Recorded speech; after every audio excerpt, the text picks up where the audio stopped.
जी नमस्कार। नमस्कार सर जी।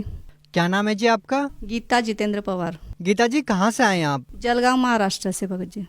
संत रामपाल जी महाराज जी से नाम दीक्षा लेने से पहले आप क्या भक्ति साधना करते थे? संत रामपाल जी महाराज जी से नाम दीक्षा लेने से पहले हम ब्रह्मा विष्णु महेश की भक्ति साधना करते थे। जो भी परंपरागत साधनाएं जो महाराष्ट्र में प्रचलित है वो सब हम किया करते थे भगत।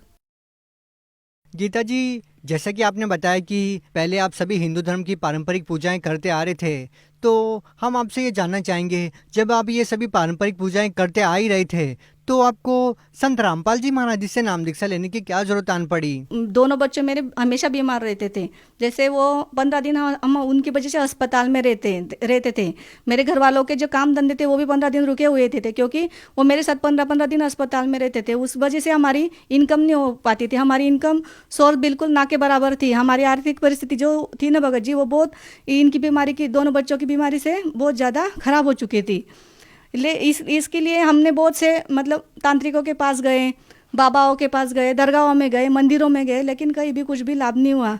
इसलिए हम मतलब एक चेक करने के लिए कि यहाँ जाके देखते हैं कि क्या लाभ होता है, इसलिए संत रामपाल जी महाराज जी के शरण में हम आए।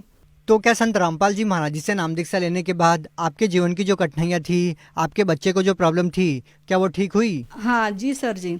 संत रामपाल जी महाराज जी से नाम दीक्षा लेने के बाद मेरे दोनों बच्चों को, जब से नाम दीक्षा संत रामपाल जी महाराज जी से हमने लिए हैं, तब से मेरे दोनों बच्चों बिल्कुल ठीक है। वो एक भी दिन अस्पताल में नहीं गई। अभी मतलब मेडिकल से आप 2 रुपए की भी दवाई उनको ला के दोगी सर्दी खांसी की तो भी वो ठीक हो जाते हैं। और मेरे जो घर वाले थे उनकी मतलब ये बच्चों की वजह से जो 15-15 दिन अस्पताल में रहते थे, उनकी वजह से नौकरी चली गई थी। मतलब वो काम पर नहीं जा पाते थे। इसके लिए फिर हमने संत रामपाल जी महाराज जी से प्रार्थना लगाई कि परमात्मा, मेरे भगत जी की नौकरी चली गई है, तो परमात्मा ने बोला कि आप चिंता मत करना, परमात्मा दया करेंगे, आप उनके चप्पल जूते मत उठाना, वो स्वयं आपको बुलाएंगे, ऐसा परमात्मा ने बोला था। फिर हमने वो बात वहीं पे छोड़ दी जो परमात्मा ने बोला, संत रामपाल जी महाराज जी ने बोला, उस पर हमको पूरा विश्वास था, इसलिए हमने कुछ नहीं किया। फिर थोड़े दिनों के बाद स्वयं ही मतलब थोड़े दिन कोर्ट में केस चला और उसके बाद हमारे भगत जी को जो नौकरी गई थी वो मेरे घर वाले को वापस मिल गई। तीसरा लाभ ये है कि मुझे अभी फरवरी 2021 में कोरोना हो गया था।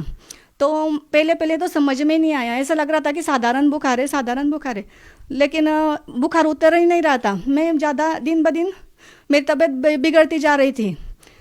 तो फिर मैंने बोला कि अब मैं बच नहीं पाऊंगी, ऐसा मेरे घर वाले को बोला मैंने। तो उन्होंने बोला कि चलोगे मतलब ब्लड टेस्ट करवा लेते।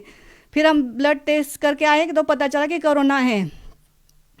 फिर मैंने आके संत रामपाल जी महाराज जी से मन ही मन में आराधना की और दंडवत किया कि हे परमात्मा, अब आप ही मुझे बचा सकते हो, मेरे को नहीं लगता कि मैं अब बच पाऊंगी। तभी उस दिन से मेरी ट्रीटमेंट तो घर पे शुरू थी, लेकिन मेरे को उस दिन से पहले भी शुरू थी, लेकिन उस दिन से मेरे को लाभ मतलब तबीयत में सुधार होना शुरू हो गया। उस दिन रात में परमात्मा संत रामपाल जी महाराज मेरी स्वप्न में आए और उन्होंने मुझे आशीर्वाद दिया। फिर उस दिन से मेरी तबीयत ठीक होने लगी। और कोई लाभ? और जो मेरा बच्चा है उसको भूत बाधा का प्रॉब्लम था। पहले मतलब इतना नहीं, मतलब समझ नहीं आता था। वो बार बार कहता था कि मुझे भूत दिखाई देते, लेकिन मेरे को भूत पितर पे विश्वास नहीं था। तो मैंने उसको बोला कि तू रोज़ शाम को यही बोलता है कि मेरे को भूत दिखते हैं, तू झूठ बोलता है, कहाँ है भूत, मेरे को दिखा। फिर मैंने दरवाजे में जाके उसको ये बोला, वो बोला ये पेड़ है ना मम्मी, उस पे सामने मेरे को भूत दिखता है। फिर मैंने उसको बोला दिखा कौन से पेड़ पे। फिर मैंने दरवाज़ा खुला किया तो सामने ही पेड़ था। फिर उसने बोला वाह भूत है मम्मी। मैंने बोला मेरे को तो नहीं दिख रहा, तेरे को कैसे दिख रहा? फिर वो बोला है मम्मी। फिर मैंने बोला कैसा है भूत, आदमी है कि औरत है? वो बोला औरत है।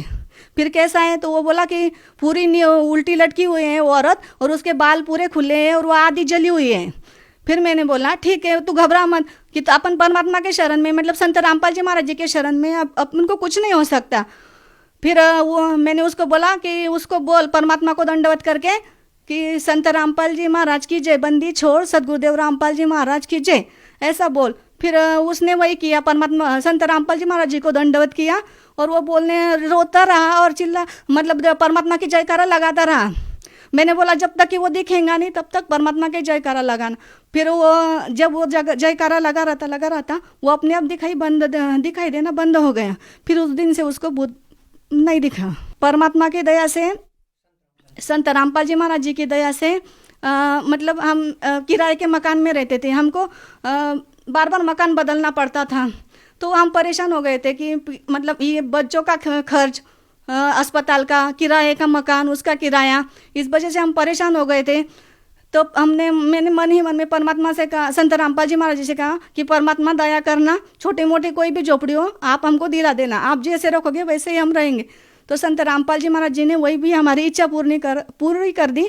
अभी 1 साल पहले ही परमात्मा ने संत रामपाल जी महाराज जी ने हमको नया मकान दिला दिया है।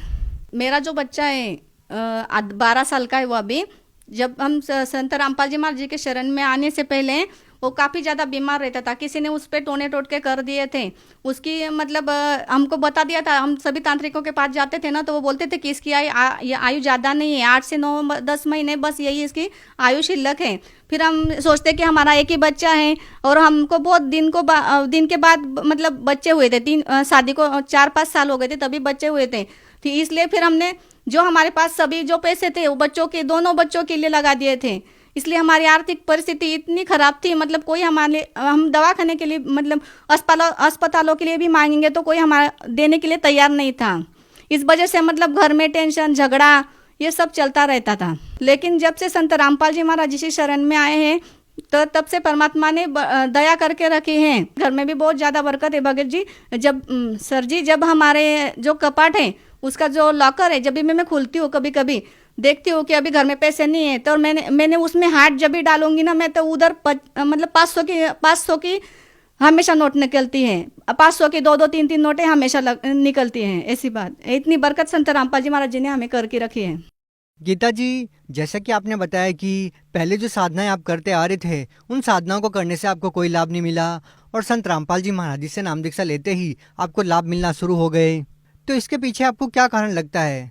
पहले जो हम साधना करते थे वो सभी मनमुखी थे, मतलब मंदिरों में जाना, व्रत उपवास करना, उनसे हमको कोई लाभ नहीं होता था। जब से हम संत रामपाल जी महाराज जी ने हमें जो शास्त्रों में लिखित भक्ति दी है उससे हमें लाभ होने शुरू हो गए हैं। तो गीता जी, आप भगत समाज को क्या संदेश देना चाहते हैं? हम सब भगत समाज को संदेश तो नहीं दे सकते, लेकिन प्रार्थना कर सकते हैं कि मनुष्य जन्म बारंबार नहीं मिलता, इसलिए सभी संत रामपाल जी महाराज जी की शरण में आए और उनसे मंत्र जाप लेकर अपना कल्याण करवाए।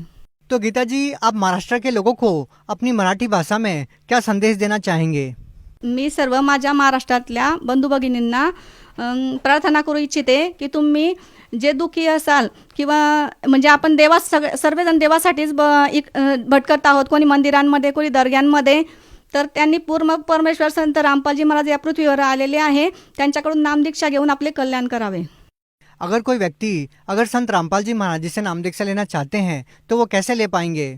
संत रामपाल जी महाराज जी के सब सत्संग सभी नेशनल चैनल पर चलते हैं। उसके नीचे नंबर फ्लैश होते हैं, आप वो नंबर पे कांटेक्ट करके अपने नज़दीकी नामदान सेंटर का पता करके वहाँ से नाम दीक्षा ले सकते हैं। जी, बहुत बहुत धन्यवाद। धन्यवाद।